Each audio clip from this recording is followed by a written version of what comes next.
Inter pass అయిన students కి practical learning and industrial exposure తో 100% ప్లేస్మెంట్ ఇస్తుంది ఐ క్రియేట్ డిగ్రీ కాలేజ్.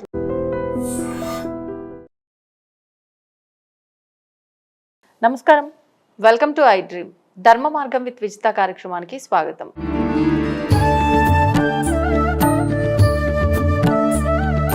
నమస్కారం గురుగారు. పరమేశ్వరార్పణం.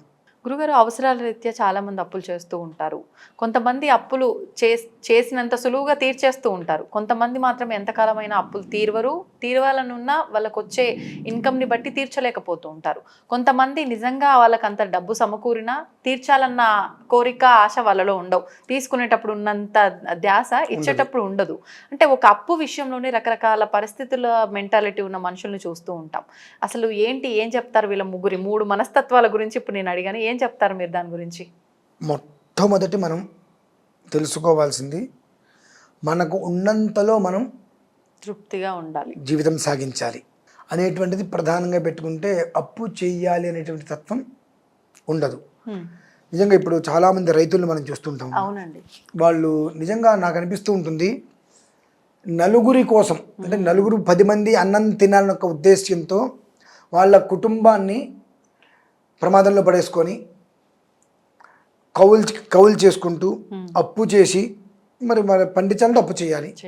అప్పు చేసి కౌలు చేసుకొని ఎంత చేసిన తర్వాత కర్మ ప్రారంధం విధి అనుకూలించకపోవటం చేత వర్షం వచ్చో ఇంకోటో అది మొత్తం కూడా పాడైపోయిన రోజు నాడు వాళ్ళు నరకం అనుభవిస్తారమ్మా. ఆత్మహత్యలు కూడా అదే అంటున్నారు, నరకం అనుభవిస్తారు. అలాగే కొంతమంది ఇంకొక ప్రయత్నం చేస్తారు, అది కూడా ఇలానే విఫలమైతే కుటుంబంతో సహా ఆత్మహత్య చేసుకుంటారు. ఆ ఆత్మహత్య ఎప్పుడైతే కుటుంబంతో సహా చేసుకున్నారో ఆ దోషం మన లాంటి వాళ్ళందరికీ అది మనమేం పాపాలు చేయట్లేదు అంటాం కదా, ఆ పాపం మనందరికీ ఆపాదిస్తుంది. మనందరి కోసం కష్టపడ్డటువంటి రైతు అతను 4,000-5,000 నోట్లోకి వెళ్ళట్లేదుగా. కానీ ప్రత్యక్షంగా మనకు సంబంధమే లేదు కదా గురువుగారు. తప్పమ్మా. ఒక రైతుకి సమస్య ఉంది అని మన దగ్గరకు వచ్చాడు అనుకోండి, మనం ఏమైనా సాయం చేయగలుగుతున్నామా? చేయలేకపోతున్నాం. అది ఇక్కడ నేను చెప్పేది ఏమిటి అంటే, మన ఊర్లోనే ఉంటారు రైతులు, వాళ్ళకి ఏదో వర్షం వచ్చింది నష్టపోయింది అనుకుంటాం. మన ఇంత నష్టపోయావు కదా నువ్వు అని చెప్పి మనం ఏదైనా వెళ్ళి సహకారం చేయగలుగుతున్నామా? ఆ బుద్ధి మనకు లేదుగా. అది కాబట్టి అతను చనిపోయినప్పుడు దానికి సంబంధించిన ఆ పాపం మొత్తం మనందరం పుచ్చుకుంటాం. ఇది ఒక విధానం. వాళ్ళ ఆత్మ శాంతించాలి, భగవంతుడిని మనం ఎప్పుడూ కోరుకోవాలి. ఇకపోతే 2, ఏదో చిన్న పనులు చేసుకుంటూ కుటుంబాన్ని పోషించుకుంటూ చిన్నగా ఎదగాలని ఒక ఉద్దేశ్యం కావచ్చు, ఎదుగుతున్నప్పుడు దానికి సపోర్ట్ కావాలని చెప్పి కొంతమంది అప్పులు చేస్తారు. నిజంగా కొన్ని తీర్చేస్తూ ఉంటారు. అయినప్పటికీ కర్మ ప్రారంధవశాత్తు కాస్త వాళ్ళు దెబ్బలు తింటూ ఉంటారు. భగవంతుడు నీకు ఎప్పుడైతే తీర్చేయాలనేటువంటి జిజ్ఞాసతో ఉంటావో నీకు ఏదో ఒక రకమైన మార్గాన్ని ఇస్తూనే ఉంటాడు. ఇకపోతే 3వ రకం అండి, మంది సొమ్ము మంగళహారతి. మంది సొమ్ము మంగళహారతి తిరిగి ఇచ్చే ఉద్దేశ్యం ఉండదు. చెప్పే మాటలు ఏంటంటే, ఈరోజు నువ్వు నాకు పెట్టుబడి పెట్టు, వారంలో నీకు ఇచ్చేస్తా. సంవత్సరాలు గడుస్తుంది, రూపాయి ఇవ్వరు. కనీసం మనుషులు కనిపించరండి. ఇవి మోసపూరిత లక్షణాలు అంటారు. వీళ్ళు మళ్ళీ నీతులు మాట్లాడుతూ ఉంటారు. నీకు అప్పిచ్చినటువంటి మనిషికి డబ్బు ఎక్కువ ఇవ్వాల, నీ మీద నమ్మకంతో నువ్వు తిరిగి ఇస్తా ఉన్నావు అని చెప్పి నీ మీద నమ్మకంతో నీకు డబ్బు ఇస్తే, నువ్వు డబ్బు ఇవ్వలేదనుకో జీవితంలో నువ్వు ఏం కోల్పోయావు నీకు తెలియదు. ఇవ్వాల ఆ కోల్పోయిన రోజు వస్తుంది చూసావా, జీవితమే కోల్పోతావు. కర్మ అనేటువంటిది ఒకటి ఉంటుందండి. అది నువ్వు ఎప్పుడైతే కనుక డబ్బు తీసుకొని డబ్బులు ఇవ్వకుండా నీకు డబ్బు ఇంకెక్కడికైనా వస్తే ఆ డబ్బుతో నువ్వు నీ ఇంటికి కావాల్సిన విషయాలని కొనుక్కుంటూ ఏర్పాటు చేసుకుంటూ ఈ మనిషికి ముందు చేయి చూపించిన రోజు నాడు దానికి తగ్గ ప్రతిఫలము ఒకనొక సమయం వస్తుందండి. అనుభవిస్తారు, అంతకంతా అనుభవిస్తారు. వీళ్ళ బ్రతుకులు ఏమిటంటే బ్రతుకే అప్పులు చేయటం, వీళ్ళ జీవితమే అప్పులు చేసి బ్రతకటం. ఎవరు కనిపిస్తే వాళ్ళు ఎంత ఇస్తే అంత, ఏ మాట మాట్లాడి తప్పు ఇస్తారో తెలుస్తుంది, ఎలా మాట్లాడి అప్పు తీసుకోవాలో వాళ్ళకి అది ఆ నైజం, అది చాలా వాళ్ళకి వెన్నతోటి పెట్టినటువంటి విద్యలాగా వచ్చేస్తుంది. తిరిగి ఇవ్వరండి. అటువంటి వాళ్ళు అనుభవించేటువంటి కర్మ. ఇప్పుడు మొదటి వారికి ఫస్ట్ ఉన్నటువంటి రైతులకి మన నుంచి ఎలాంటి సహకారం లేకపోవడం వల్ల వాళ్ళు ఆత్మహత్య చేసుకున్నారు. వాళ్ళు పండిస్తేనే మనం తింటున్నాం, కానీ మన నుంచి సహకారం లేక ఆత్మహత్య చేసుకున్న ఆ పాపం మనకి. రెండో రకం, ఈ రెండో రకం వాళ్ళకి భగవంతుడు అవకాశం ఇస్తాడు, వాళ్ళకి చిన్న చిన్న పరిహారాలు చేసుకుంటే బయటపడతారు. మూడో రకం వీళ్ళకి ఏంటంటే ఈ చేసేటువంటి దానికి అంటే ఎట్లా, మొదటి వాళ్ళేమో నలుగురికి అన్నం పెట్టడం కోసం వాళ్ళు వాళ్ళ కుటుంబాన్ని కష్టాల్లోకి నెట్టేశారు. వీళ్ళు సుఖంగా లగ్జరీగా బ్రతకాలి అనేటువంటి దానికోసం నలుగురు జీవితాలని కష్టాల్లోకి నెట్టేశారు. మరి ఈ నలుగురు జీవితాలు కష్టాల్లోకి నెట్టేసినప్పుడు వీళ్ళ ఒక ఏడుపు ఉసురు ఉంటుంది కదండి, అది వాళ్ళని వదులుతుందా? నువ్వు ఎన్ని దేవుడి పూజలు చేయి, ఎన్ని ఉపవాసాలు ఉండు, బయటపడలేవు. రోజు రోజుకి ఊబిలోకి కూరుకుపోవటమే తప్ప నువ్వు బయటికి వచ్చి నిలబడటం అనేటువంటిది అసంభవం. నువ్వు ఏ దేవుడికైనా అర్చన చేసుకో, ఎలాంటి అర్చన అయినా చేసుకో, భగవంతుడు కూడా అసలు నీ వంక కూర్చోడు. ఎందువలన? నీ బుద్ధి ఏంటో భగవంతుడికి తెలుసుగా. నీ తత్వం నిజమైందైతే ఇవాళ నీ దగ్గర రూపాయి ఉన్నప్పుడు, అరే వాళ్ళ దగ్గర నేను డబ్బు తీసుకున్నా, నా దగ్గర రూపాయి ఉంది, కనీసం ఒక పావలా ఇచ్చేద్దాం, ఒక పావలా ఇస్తే రేపు దీన్ని మళ్ళీ మనకు ఉపయోగిస్తారు, మనకు అవసరమైతే ఇస్తారని ఆలోచన లేకుండా నీ దగ్గర రూపాయి ఉన్నప్పుడు రూపాయి నువ్వు ఖర్చు పెట్టేసావు. నేను గుర్తురాలా నీకు, నీ దగ్గర రూపాయి ఉన్నప్పుడు ఇవ్వాలని చెప్పి, నీ దగ్గర రూపాయి లేనప్పుడు మాత్రం మళ్ళీ నా దగ్గరే కూర్చుంటున్నావు కదా.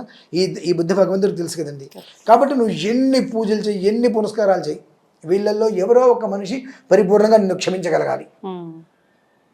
క్షమిస్తారో నమ్మకం ఉందా మీకు? అంత ఆ ఇంట్లో నీకు ఎవరైతే అప్పిచ్చారో వాళ్ళ ఇంట్లో ఎన్ని సమస్యలు, ఎన్ని కష్టాలు వచ్చి నిన్ను ఎన్నిసార్లు అడుగుంటారు? వాళ్ళు ఉంటే ఎంత పోతే ఎంత నిర్ణయంలో పట్టించుకోలేదుగా. వాళ్ళకి సమస్య వచ్చి వాళ్ళు బయట అప్పు చేసుకునే పరిస్థితి నీ వల్లే వచ్చిందిగా. అంటే నీకు అప్పు ఇప్పించి ఇప్పుడు వాళ్ళు నీ అప్పు తీరుస్తున్నారంటే ఇంతకన్నా దరిద్రం మీకు ఉంటుందా? ఇటువంటి దాంట్లోంచి నీ జన్మాంతం నువ్వు కష్టపడిన బయటపడతావా? ఈ ఉసురు తగలకుండా ఉంటుందండి. కాబట్టి ఇందులో మొదటి వాళ్ళకేమో మన వల్ల మరణం ఉంది కాబట్టి మనకు ఎంత సంపాదించినా టయానికి మనం భోజనం చేయలేకపోతూ ఉంటాం. దాని ప్రభావం అండి.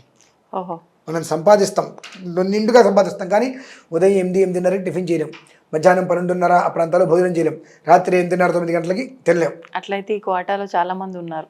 అదే అంటున్నా. మరి అదే ఆ శాప ప్రభావం మనల్ని ఈ రకంగా బాధ పెడుతూ ఉంటుంది. రెండో వాళ్ళ విభాగం భగవంతుడు వాళ్ళకి ఏదో ఒక రకంగా దారి చూపిస్తే చిన్న చిన్న పరిహారాలు ఉంటాయి. మూడో వాళ్ళ బ్రతుకంతా, వాళ్ళ బ్రతుకే అధ్వాన్నం. ఇలా మోసం చేసేసి మంది కనిపించకుండా తప్పించుకుని తిరిగేటువంటి రకం. అసలు పరిహారాలే లేవు వాళ్ళకి. పరిహారాలు ఉంటుంది. వాళ్ళకి పరిహారం ఏంటంటే ఇలా క్షమించటమే. క్షమించటం అంటే చనిపోయిన వాళ్ళే కదండి, చనిపోతుంటే సమానం కదండి. వీళ్ళు క్షమిస్తే ఇక నీ బ్రతుకు అయిపోయింది, నువ్వు ఏం చేసినా నువ్వు మాకెవరికి రూపాయి ఇవ్వలేవు కాబట్టి మేము నిన్ను క్షమించేసి అంటే నా దృష్టిలో నువ్వు చచ్చిపోయావు అంతే అనుకుంటే వాళ్ళకి ఏదైనా మళ్ళీ ఏదైనా ఇంకొకరిని మళ్ళీ మనం మోసం చేయడం ఇట్లా అంతే. ఓకే, అంటే మనం ఇప్పుడు నేను మిమ్మల్ని ఒక రకంగా ఇబ్బంది పెట్టాను అనుకోండి, ఇప్పుడు ఆ ఇబ్బందిని అంటే నేను తెలుసుకొని ఆ తప్పుకి నేను పశ్చాత్తాపడి, ఇప్పుడు మీకు తెలుసుకొని మారే ఉద్దేశం అసలు ఇబ్బంది ఎందుకు పెడతారు? ముందు అనుకోకుండా తప్పదు, చాలా తప్పది. అనుకోకుండా ఇబ్బంది పెట్టరు, అది విధానం ఉంటుందండి. ఎందువల్లంటే మన సంపాదనకి, మన విధానానికి, మనకు పీకల మీద వచ్చినటువంటి పరిస్థితికి మనం అప్పు చేస్తాం. మన చేతిలో ఉండి ఇవ్వలేకపోవడం వేరు. అంటే ఇవాళ మన దగ్గర రూపాయి ఉంది, గబిక్కిన మన సిచ్యువేషన్, మనకి శాలరీ ఎప్పుడు వస్తుందో తెలియదు. ఈ పరిస్థితి ఉన్నప్పుడు అంటే అవతల మనిషికి మనం చెప్పుకోవాలి, అంటే ఇప్పుడు నా దగ్గర ప్రజెంట్ ఇంత అయితే ఉంది, ఒక్క వారం రోజులు టైం ఇవ్వండి, నాకు శాలరీ పడుతుంది, శాలరీ ఇంటైన్లో పడకపోతే నేను ఇబ్బంది పడతా, కాబట్టి నాకు శాలరీ పడుతుంది, కాబట్టి ఆ శాలరీ పడంగానే నేను మీకు అరేంజ్ చేస్తాను, మనం చెప్పుకునే దాన్ని బట్టి ఉంటుంది. ఏముందిలే ఎప్పటి మాట అప్పుడే అనుకుంటారు చూసారండి. జన్మతహగా వాళ్ళకి బయటికి రావడం అనేటువంటిది కష్టం. వాళ్ళు సుఖంగా బయటపడాలి అంటే వీళ్ళల్లో ఎవరైనా పరిపూర్ణంగా వాళ్ళు చేసిన తప్పుని క్షమించి పునర్జీవిత ప్రాప్తి రస్తు అనగలిగితే వాళ్ళకి మళ్ళీ ఏదైనా కలుగుతుందేమో. వాళ్ళకి ఎలాంటి మంత్రాలు, తంత్రాలు, హోమాలు వాళ్ళకి పని చెయ్యవు అంతే. బుద్ధి మార్చుకున్నా పని చేయవు. ఇంకా బుద్ధి మార్చుకోరు. ఒకవేళ మార్చుకుంటే అంటే ఎప్పుడు ఒకడు అట్లాగే ఉండిపోడు కదా గురువు. బుద్ధి మార్చుకోగలిగితే, నిజంగా బుద్ధి మారేతత్వం అయితే ఆ వ్యక్తితో మనం నా నుంచి తప్పు జరిగింది, నేను తప్పు చేశా, ఇప్పుడు నా దగ్గర లేదేది, నా దగ్గర ఉంటే ఖచ్చితంగా నీకు ఇవ్వడానికి నేను ప్రయత్నం చేస్తా, నన్ను మనస్ఫూర్తిగా క్షమించు. ఈ డబ్బు తీసుకోవడానికి వచ్చింది క్షమించు అంటానికి రాదా అండి? రాదు. అటున్నప్పుడు ఇంకా బుద్ధి రానట్టే కదా.